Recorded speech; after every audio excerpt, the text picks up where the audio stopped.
남편 윤대호가 세상을 떠난 지 벌써 5년이 흘렀습니다. 그날의 기억은 아직도 생생했죠. 병원에서 들려온 차가운 의사의 목소리, 그리고 영안실에서 마주한 차가워진 남편의 얼굴까지. 이정숙은 그 모든 것을 혼자 감당해야 했습니다. 장례식장에 모인 사람들은 생각보다 적었고 조문객들의 위로 인사도 형식적이었죠. 보험금이라도 나올 줄 알았는데 그마저도 없었습니다. 대호가 보험료를 제대로 납부하지 않았던 거예요. 남편이 남긴 건 빚뿐이었고 정숙은 50 중반의 나이에 혼자서 모든 걸 감당해야 했죠. 아들이라도 있었다면 좋았을 텐데 그들 부부에게는 자식이 없었습니다. 이제 어떻게 살아야 하나. 정숙은 매일 밤 천장을 바라보며 한숨을 쉬었어요. 50 중반의 나이에 새로운 일자리를 구하는 건 쉽지 않았습니다. 그래서 선택한 게 가사도우미 일이었죠. 몸은 힘들었지만 다른 선택지가 없었어요. 새벽 5시에 일어나 첫 번째 집으로 향하는 버스 안에서 정숙은 늘 같은 생각을 했습니다. 이런 삶이 언제까지 계속될까? 파견업체에서 만난 김건철 씨만이 유일하게 따뜻한 말을 건네주는 사람이었습니다. 33의 젊은 나이에도 불구하고 나이든 가사도우미들을 챙겨주는 마음씨 좋은 청년이었죠. 건철은 정숙이 힘들어할 때마다 격려의 말을 아끼지 않았어요. 정숙 아주머니, 오늘 일은 어떠셨어요? 건철이 물어보면 정숙은 괜찮다고 대답했지만 사실 마음속으론 지쳐 있었습니다. 매일 반복되는 청소와 설거지, 빨래 정리, 남의 집에서 고개를 숙이며 살아가는 삶이 언제까지 계속될지 막막했습니다. 가끔은 이런 생각도 들었죠. 내 인생이 이렇게 끝나는 건가? 평생 이런 식으로만 살아야 하는 건가? 정숙의 하루는 새벽 5시에 시작됐어요. 첫 번째 집에 가서 아침 설거지를 하고, 두 번째 집에서는 빨래를 널고, 세 번째 집에서는 청소를 마치고 나면 어느덧 저녁이었죠. 발가락은 늘 부어 있었고 허리는 뻐근했습니다. 그러던 어느 날 건철로부터 새로운 일거리 소식을 들었습니다. 고급 단독주택에서 전기 청소 도우미를 찾고 있다는 내용이었어요. 조건도 괜찮고 집주인들도 까다롭지 않다고 했죠. 정숙은 고개를 끄덕였습니다. 어차피 선택의 여지가 많지 않았으니까요. 정숙 아주머니, 고급 단독주택에서 전기 청소 도우미를 찾고 있다고 하네요. 조건도 괜찮고 집주인들도 까다롭지 않다고 하니까 한번 가보시는 게 어떨까요? 건철의 제안에 정숙은 희망을 품었습니다. 조금이라도 더 나은 환경에서 일할 수 있다면 좋겠다고 생각했죠. 다음 날 아침 건철이 보내준 주소를 확인하고 그 집으로 향했어요. 버스에서 내려 골목길을 걸어가는데 뭔가 낯익은 느낌이 들었습니다. 주소를 다시 한번 확인해 보니 심장이 쿵 내려앉았죠. 이곳은 예전에 남편과 함께 산책하며 지나다녔던 동네였어요. 그때 대호가 말했던 기억이 났습니다. 여보, 나중에 돈 많이 벌면 저런 동네에서 살아보자. 대호의 목소리가 귓가에 맴돌았어요. 정숙은 떨리는 손으로 현관문 벨을 눌렸습니다. 문이 열리자 그곳에 서 있는 사람을 보고 정숙은 그 자리에서 얼어붙었죠. 죽은 줄 알았던 남편 윤대호가 멀쩡하게 서 있었으니까요. 정숙은 눈을 크게 뜨고 대호를 바라봤습니다. 분명히 그 사람이었어요. 살짝 살이 빠지고 머리가 좀 더 허연 것 빼고는 예전 그대로였죠. 어서 들어오세요. 청소할 곳이 많아요. 대호는 마치 처음 보는 사람에게 하듯 말했습니다. 정숙은 입을 다물 수 없었어요. 이게 꿈인가 싶어서 자신을 꼬집어 보기도 했죠. 하지만 분명히 현실이었습니다. 대호는 정숙을 알아보고도 모른 척하고 있었어요. 거기 서 있지 말고 빨리 들어와요. 옆에서 나타난 여자가 정숙을 재촉했습니다. 고상해 보이는 50대 여성 한미정이었죠. 그 여자가 대호의 팔짱을 끼는 모습을 보고 정숙은 더욱 충격을 받았어요. 정숙은 멍한 상태로 집 안으로 들어갔습니다. 대호는 여전히 냉담한 표정으로 청소할 곳들을 지시했죠. 화장실은 구석구석 깨끗하게 하고 거실은 먼지 하나 없게 닦아주세요. 아, 그리고 저기 방은 들어가지 마세요. 정숙은 고개를 끄덕이며 청소도구를 들었지만 손이 떨려서 제대로 잡을 수가 없었습니다. 이게 정말 현실인지 의심스러웠어요. 5년 동안 죽은 줄 알고 그리워했던 남편이 다른 여자와 함께 살고 있다니. 한미정은 정숙을 마치 하인 대하듯 했습니다. 청소하시는 분들은 항상 조심스럽게 일해야 해요. 이 집 물건들이 다 비싼 거니까 함부로 만지지 마세요. 정숙은 아무 말도 할 수 없었어요. 현장에서 잘릴까봐 두려웠고 무엇보다 이 상황이 너무 혼란스러웠거든요. 그냥 묵묵히 청소를 하며 상황을 파악해 보려 했죠. 대호는 정숙이 있는 공간에 최대한 나타나지 않으려고 했습니다. 하지만 가끔 스쳐 지나갈 때면 정숙의 눈을 피하며 고개를 돌렸죠. 정숙은 자신의 눈을 의심했습니다. 하지만 현장에서 잘릴까 두려워 아무 말 못하고 묵묵히 일했죠. 대호는 냉담하게 대하며 아예 처음 보는 사람인 척했어요. 정숙이 청소하는 동안 대호는 의도적으로 그녀가 있는 공간을 피했습니다. 가끔 스쳐 지나갈 때면 고개를 돌리며 시선을 피했죠. 정숙은 그런 대호의 모습을 보며 확신했어요. 저 사람이 분명히 내 남편이라고. 한미정은 정숙을 무시하고 훈계를 늘어놓았어요. 요즘 청소하시는 분들이 너무 대충대충 하시더라고요. 우리 집은 특별히 깔끔하게 해주셔야 해요. 정숙은 그런 말들을 들으며 가슴이 답답했습니다. 예전에 자신이 이 남자의 아내였다는 사실을 아무도 모르고 있었으니까요. 청소를 마치고 집을 나서는 정숙의 마음은 천근만근이었어요. 버스 안에서도 집에 돌아와서도 머릿속이 하얗게 비어 있었죠. 이게 꿈이라면 얼마나 좋을까 싶었지만 아무리 생각해도 현실이었어요. 정숙은 이게 꿈인가 멍한 상태로 돌아왔습니다. 그날 밤 정숙은 잠을 이룰 수 없었습니다. 천장을 바라보며 온갖 생각이 머릿속을 스쳐 지나갔어요. 내가 뭘 잘못했을까? 왜 나를 버리고 다른 여자와 살고 있을까? 그럼 그동안 내가 겪은 고생은 뭐였을까? 눈물이 흘렸지만 소리내어 울 수는 없었습니다. 이웃들이 들을까봐 걱정됐거든요. 다음 날 건철에게서 전화가 왔어요. 정숙 아주머니, 어제 일은 어떠셨어요? 집주인들이 만족하셨다면 정기적으로 일하실 수 있을 것 같은데요. 정숙은 잠시 망설였습니다. 그 집에 다시 가야 한다는 게 견딜 수 있을까 싶었죠. 하지만 생계를 위해서는 어쩔 수 없었어요. 네, 괜찮았어요. 정숙은 겨우 대답했습니다. 그 후로도 정숙은 일주일에 2번씩 그 집에 갔어요. 갈 때마다 마음이 무거웠지만 참고 견뎠죠.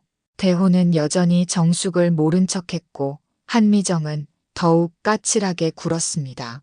청소하는 사람이 이렇게 느려서 어떻게 해요? 다른 집들은 어떻게 하시는 거예요? 한미정의 핀잔을 들을 때마다 정숙은 가슴이 답답했어요. 하지만 더 견디기 힘든 건 대호의 냉담한 태도였죠. 마치 정말로 처음 보는 사람처럼 대하는 그의 모습이 정숙의 마음을 조각조각 찢어놓았습니다. 정숙은 건철에게 은근히 도움을 요청했어요. 하지만 직접적으로 말하기는 어려웠죠. 어느 날 청소를 하다가 거실 선반에서 낡은 앨범을 발견했습니다. 호기심에 펼쳐보니 대호와 한미정의 사진들이 가득했어요. 그런데 사진 속 날짜를 보고 정숙은 또 한 번 충격을 받았습니다. 대호가 죽기 전부터 찍힌 사진들이었거든요. 그럼 그때부터 이미 정숙은 앨범을 덜덜 떨리는 손으로 덮었어요. 배신감이 온몸을 휩쓸었습니다. 그날 저녁 정숙은 더 이상 혼자 감당할 수 없다고 생각했어요. 건철에게 전화를 걸어 도움을 요청했죠. 건철 씨, 혹시 시간 있으시면 만날 수 있을까요? 상의드릴 일이 있어서요. 건철은 흔쾌히 응했습니다. 다음 날 오후 동네 카페에서 만난 정숙은 조심스럽게 자신의 상황을 털어놓았죠. 사실은 그 집 남자분이 제 남편인 것 같아요. 5년 전에 죽었다고 생각했는데 살아있더라고요. 건철은 믿기 어렵다는 표정을 지었지만 정숙의 진심 어린 눈빛을 보고는 고개를 끄덕였습니다. 확실히 하려면 조사를 해봐야겠어요. 제가 도와드릴게요. 건철은 정숙을 위해 발품을 팔았어요. 인터넷 검색은 물론이고 주민센터까지 가서 기록을 확인해 봤죠. 며칠 후 건철이 가져온 소식은 정숙을 더욱 분노하게 만들었습니다. 윤대호 씨가 사망 신고 후에 보험금을 받았고 그 후에 개명까지 했네요. 그리고 지금 한미정 씨와 혼인신고를 준비 중이라고 하더라고요. 정숙은 그 말을 듣고 온몸이 떨렸어요. 분노와 슬픔이 동시에 밀려왔죠. 그동안 자신이 얼마나 바보같이 살아왔는지 깨달았습니다. 그럼 내가 그동안 겪은 고생은 뭐였나요? 나는 남편 잃고 혼자 이렇게 힘들게 살고 있는데 그 사람은 다른 여자와 잘 살고 있었다니. 건철은 정숙의 어깨를 토닥이며 위로했어요. 아주머니, 너무 속상해하지 마세요. 이제라도 알았으니까 뭔가 대책을 세워보죠. 정숙은 분노와 슬픔에 몸을 떨었습니다. 그러던 중 그 집 창고에서 시어머니의 옛 사진, 약 봉투, 손편지를 발견했어요. 시어머니는 병원에 있던 마지막 기억만 남아있는데 그 이후로는 행방이 묘연했었죠. 편지를 읽어보니 놀라운 내용이었습니다. 시어머니가 요양원에 계신다는 거였어요. 정숙은 깜짝 놀랐습니다. 시어머니는 대호가 죽은 후 행방이 묘연했었거든요. 병원에서 뵌 게 마지막이었는데 그 후로는 연락이 끊어졌었어요. 그럼 어머님이 살아계시다는 건가? 정숙은 가슴이 뛰었습니다. 시어머니는 정숙에게 친어머니보다도 더 따뜻하게 대해주셨던 분이었거든요. 정숙은 편지의 주소를 따라 요양원을 찾아갔어요. 오랜만에 만날 시어머니 생각에 마음이 설렸지만 한편으론 걱정도 됐죠. 건강은 어떠실까, 많이 변하셨을까 하는 생각들이 머릿속을 맴돌았습니다. 요양원에 도착해서 시어머니를 찾아달라고 하자 직원이 의외의 말을 했어요. 할머니 며느리분이세요? 그런데 며느리분이 할머니를 포기하셨다고 들었는데요. 정숙은 무슨 말인지 이해할 수 없었습니다. 무슨 말씀이세요? 저는 어머님을 포기한 적이 없는데요. 직원이 기록을 확인해 보니 한미정이라는 사람이 시어머니를 이곳으로 옮기면서 며느리가 더 이상 돌볼 수 없다고 했다는 거였어요.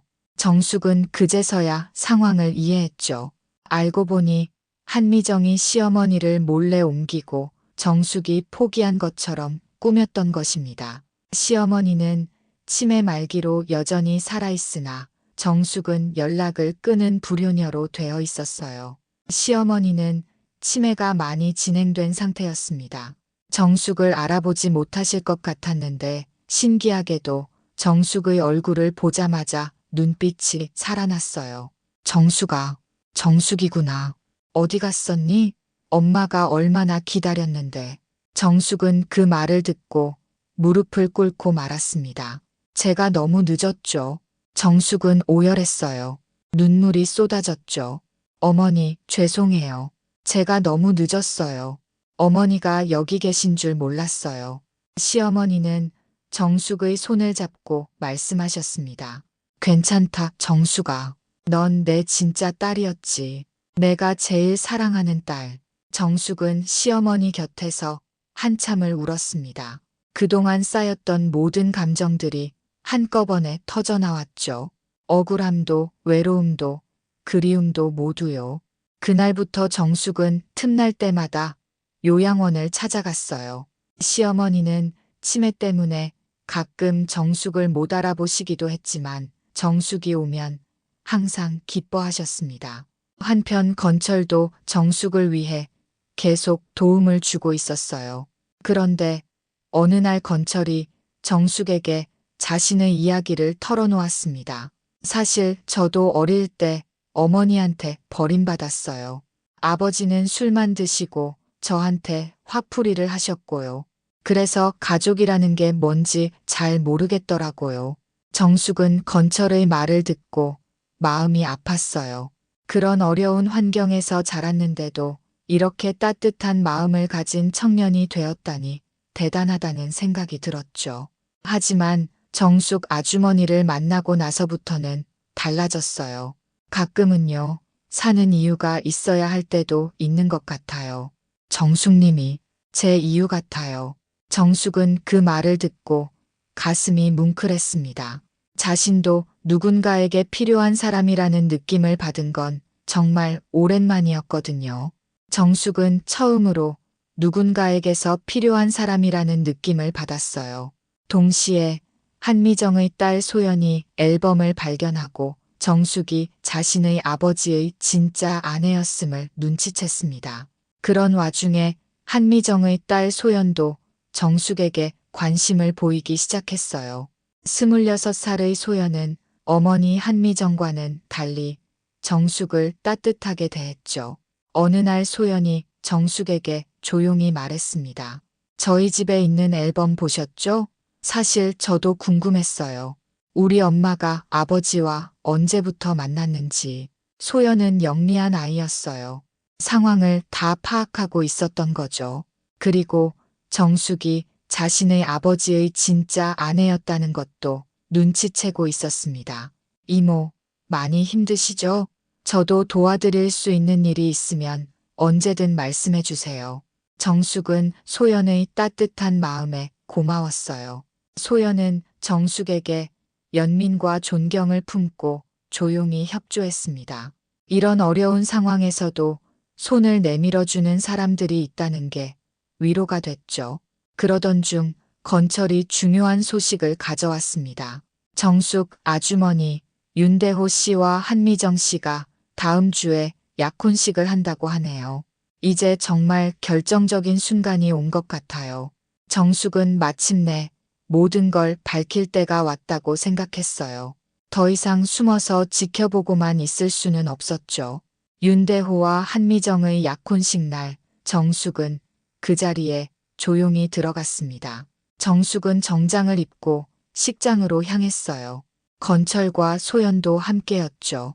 가슴이 두근거렸지만 이번만큼은 용기를 내야 한다고 다짐했습니다.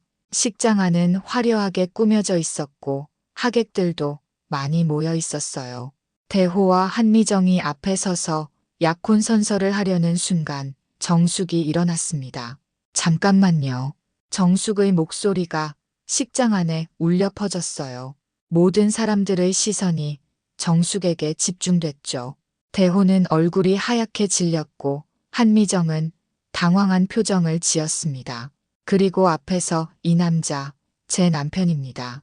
죽었다고 신고했지만 살아있죠. 그 보험금은 어디로 갔을까요? 정숙의 말에 식장이 술렁거렸어요. 하객들은 수군거리기 시작했고 대호는 부인하려고 했죠. 무슨 말도 안 되는 소리를. 뒤이어 건철이 증거를 들고 등장했습니다. 그때 건철이 증거 서류를 들고 나타났어요. 여기 모든 증거가 있습니다. 사망신고서, 보험금 수령 기록, 그리고 개명 신청서까지요. 소연은 이 여자는 우리 엄마보다 더 인간적이에요라며 증언했습니다. 소연도 용기를 내어 말했어요. 이 여자는 우리 엄마보다 더 인간적이에요. 진짜 피해자는 이분이라고요. 윤대호는 체포되고 한미정은 정신적 충격에 실성한 듯 자리를 떠났어요. 결국 진실이 모두 밝혀졌습니다. 대호는 그 자리에서 체포됐고 한미정은 정신적 충격을 받고 쓰러졌죠. 식장은 아수라장이 됐지만 정숙은 오히려 마음이 후련했습니다. 그 후 며칠 뒤 정숙은 시어머니를 마지막으로 뵐 수 있었어요. 시어머니는 정숙의 손을 잡고 평화롭게 눈을 감았습니다. 시어머니는 정숙의 손을 꼭 잡고 말씀하셨어요. 정숙아, 고생 많았다. 이제 내 인생을 살아라. 엄마는 안심하고 간다. 그리고 평화로운 표정으로 눈을 감으셨습니다. 정숙은 슬펐지만 시어머니가 편안해 보이셔서 위로가 됐죠. 정숙은 홀로 남지 않았습니다. 시어머니 장례를 마친 후 정숙의 일상도 조금씩 변하기 시작했어요. 건철은 여전히 정숙을 챙겨줬고 소연도 자주 안부를 물었습니다. 어느 봄날 오후 정숙은 도시락을 싸서 근처 공원으로 나갔어요. 건철과 소연도 함께였죠. 마지막 장면에서 도시락을 싸서 공원에 앉아 있는 정숙, 건철, 소연이 함께 있었습니다. 세 사람은 벤치에 앉아 도시락을 나눠 먹었어요. 봄 햇살이 따뜻하게 내리쬐고 벚꽃잎이 바람에 흩날리고 있었습니다. 정숙은 오랜만에 마음이 평온했어요. 지난 몇 달간의 혼란스럽고 고통스러웠던 시간들이 마치 꿈처럼 느껴졌죠. 이제는 모든 진실이 밝혀졌고 대호도 법의 심판을 받게 되었습니다. 이모, 이거 드셔보세요. 제가 직접 만든 계란말이에요. 소연이 정숙에게 반찬을 권하며 밝게 웃었어요. 정숙은 그런 소연을 보며 마음이 따뜻해졌습니다. 이 아이는 어머니와는 정말 다른 성격을 가지고 있었어요. 따뜻하고 배려심이 깊었죠. 건철도 정숙 옆에 앉아 조용히 도시락을 먹고 있었습니다. 정숙 아주머니, 이제 정말 새로운 시작이네요. 그동안 많이 힘드셨을 텐데. 건철의 목소리에는 진심 어린 걱정과 위로가 담겨 있었어요. 정숙은 고개를 끄덕이며 대답했습니다. 네, 정말 힘들었어요. 하지만 이제는 괜찮아요. 건철 씨와 소연이가 있으니까요. 그때 소연이 조심스럽게 말을 꺼냈습니다. 이모, 우리 앞으로 같이 살면 안 돼요? 소연의 제안에 정숙은 깜짝 놀랐어요. 저 혼자 사는 것도 외롭고 이모도 외로우실 텐데. 그리고 건철 오빠도 혼자 살고 계시잖아요. 우리 셋이 함께 살면 정말 좋을 것 같아요. 건철도 고개를 끄덕였습니다. 저도 좋을 것 같아요. 진짜 가족 같은 느낌이에요. 그동안 혼자 살면서 가족이 그리웠는데 이렇게 함께 있으니까 마음이 따뜻해져요. 정숙은 두 사람의 제안을 듣고 가슴이 벅찼어요. 자신을 진심으로 받아주는 사람들이 있다는 게 감사했습니다. 정말 그래도 될까요? 제가 너무 나이 많은 건 아닐까요? 정숙이 걱정스럽게 물었지만 소연과 건철은 동시에 고개를 저었어요. 무슨 말씀이세요? 이모가 계셔야 우리 집이 완성되는 거예요. 소연의 말에 건철도 맞장구를 쳤습니다. 맞아요.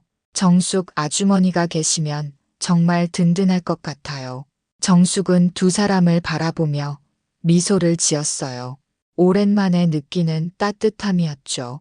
그동안 혼자서 모든 걸 감당하며 살아왔는데 이제는 정말로 가족이 생긴 기분이었습니다. 혈연 관계는 아니지만 진정으로 서로를 아끼고 사랑하는 가족이요. 그래요. 이제 내 삶은 다시 시작이에요. 우리 모두 함께 새 출발해봐요. 정숙이 대답하자 소연과 건철의 얼굴에 환한 미소가 떠올랐어요. 공원에는 봄바람이 불어왔습니다. 벚꽃잎들이 바람에 흩날리며 세 사람 주위로 떨어졌죠. 정숙은 처음 만난 진짜 가족들과 함께 새로운 인생을 시작할 준비가 됐어요. 더 이상 혼자가 아니었으니까요. 그동안 겪었던 모든 고통과 슬픔이 이 순간을 위한 것이었다는 생각이 들었습니다. 시어머니도 하늘에서 이 모습을 보고 계실 거예요. 정숙이 행복해하는 모습을 말이죠. 앞으로 우리 집에서는 매주 이렇게 나들이를 나와요. 그리고 함께 요리도 하고 영화도 보고. 소연이 신나게 계획을 세우자 건철도 동참했어요. 저는 정숙 아주머니께 컴퓨터 사용법을 가르쳐 드릴게요. 요즘 온라인으로 할 수 있는 일들이 많거든요. 정숙은 그런 두 사람을 보며 웃음이 나왔어요. 정말 오랜만에 마음 깊은 곳에서 우러나오는 웃음이었습니다. 앞으로의 삶이 기대됐어요.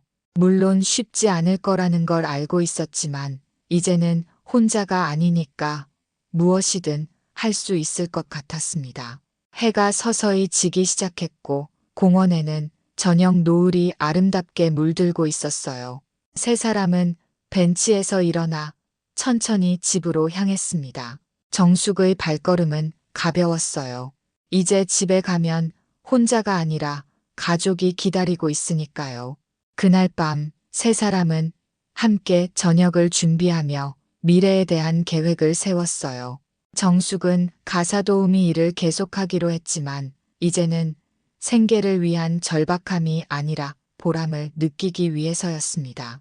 건철은 정숙을 더 좋은 조건의 일자리로 연결해 주겠다고 약속했고 소연은 자신도 취업을 해서 생활비를 보태겠다고 했어요. 정숙은 그날 밤 정말 오랜만에 편안하게 잠들 수 있었습니다. 더 이상 혼자가 아니라는 안도감, 그리고 앞으로의 삶에 대한 희망이 마음속에 자리 잡았거든요. 꿈속에서 시어머니가 나타나 정숙의 손을 잡고 말씀하셨어요. 정숙아, 이제 정말 행복해도 돼. 엄마가 하늘에서 지켜볼게. 다음 날 아침, 정숙은 상쾌한 기분으로 일어났어요. 부엌에서는 소연이 아침을 준비하고 있었고 건철은 신문을 읽으며 커피를 마시고 있었습니다. 평범하지만 따뜻한 가족의 모습이었죠. 이모, 아침 드세요. 소연의 밝은 목소리에 정숙은 식탁으로 향했어요. 세 사람이 함께하는 첫 번째 아침 식사였습니다. 정숙은 이 순간을 마음속 깊이 새겨두고 싶었어요. 새로운 시작의 첫 장면이니까요.